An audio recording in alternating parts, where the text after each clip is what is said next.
ఎన్నిసార్లు హెచ్చరించినా ఏలీ తన కుమారులను మందలించి మంచి మార్గంలోకి తీసుకురాలేకపోయాడు. కాబట్టి నేను ఏలీ కుటుంబాన్ని శపిస్తున్నాను. ఎన్ని బలులు సమర్పించినా వారి పాపాలు పరిహారం కావు. నా శాపం తొలగిపోదు. ఏలీ కుమారులకు పతనం తప్పదు.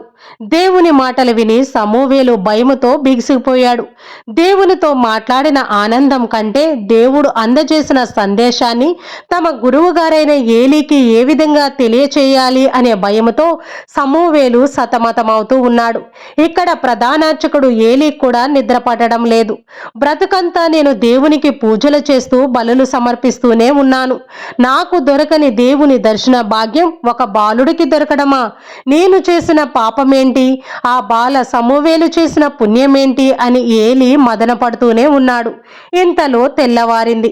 సమూవేలును పిలిచాడు ఏలీ. సమూవేలు వచ్చి తల వంచుకొని నిలబడ్డాడు. నాయనా సమూవేలు, రాత్రి నిన్ను పేరు పెట్టి పిలిచింది ఎవరు? ఆయన నీతో ఏం చెప్పారు అని అడిగాడు ఏలీ.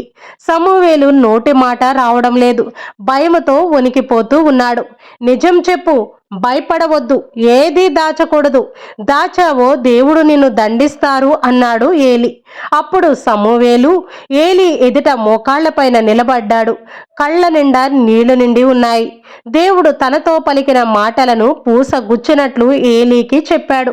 ఆ మాటలు విన్న ఏలీ వలవల ఏడవడం మొదలుపెట్టాడు. నేను పాపిని, దేవుని శిక్షకు నేను పాత్రుడను. దేవుడు తలపెట్టిన కార్యము నెరవేరునుగాక అని ఏడుస్తూనే ఉన్నాడు ఏలీ. ఆ రోజు నుండి ప్రధానార్చకుడు ఏలీతో పాటు ఇజ్రాయేలు ప్రజలందరూ సమూవేలును ఒక ప్రవక్తగా గుర్తించారు. సమూవేలు పెరిగి పెద్దవాడవుతూ ఉన్నాడు. ప్రధానార్చకుడు ఏలీ గురించి, అతని కుమారుల గురించి దేవుడు పలికిన శాపవచనాలు, సమూవేలు ప్రకటించిన ప్రవచనాలు నెరవేరే గడియ సమీపించింది. న్యాయాధిపతి సంసోను కాలం నుండి ఇజ్రాయేలీలపై కత్తి కట్టిన ఫిలిష్తీయులు మరొకసారి యుద్ధాన్ని ప్రకటించారు. అపారమైన సైన్య బలగాలను వెంట పెట్టుకుని వచ్చి ఇజ్రాయేలు భూభాగం మీద దాడి చేశారు. అంతేకాకుండా ఇజ్రాయేలీల గ్రామాలను, పంట పొలాలను తగలబెట్టారు. ఈ వార్త తెలిసిన వెంటనే ఇజ్రాయేలీలు అఫేకు వద్ద మోహరించి ఉన్న ఫిలిష్తీయులను ఎదుర్కొన్నారు. కానీ పరాజయం పాలయ్యారు.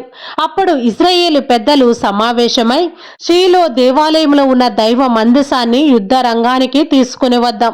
దైవ మందసమే మనలను శత్రువుల బారి నుండి కాపాడుతుంది అనుకున్నారు. వెంటనే దేవుని మందసాన్ని యుద్ధ రంగానికి తెప్పించారు. దేవుని మందసాన్ని యాజకులు మాత్రమే తాకటానికి అర్హులు.